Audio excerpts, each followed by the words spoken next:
Welcome to SRPG Plus, it's your guy Kappa Cat. I wanted to do another Link's Awakening tips and tricks for a main story quest item that you can get after you get the power bracelet and can move rocks.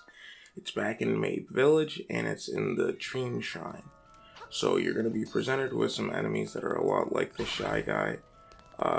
Once you have the boots, you can literally, the Pegasus boots, you can literally just charge through them.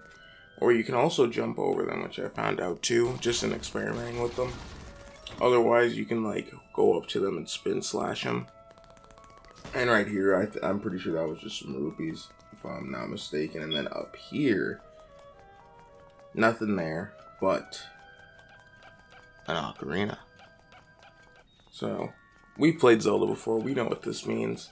So yeah, if you haven't gotten this item and you need it to progress in the story, go back to Mabe Village, go to the Dream Shrine, lift the rocks, and then go through here.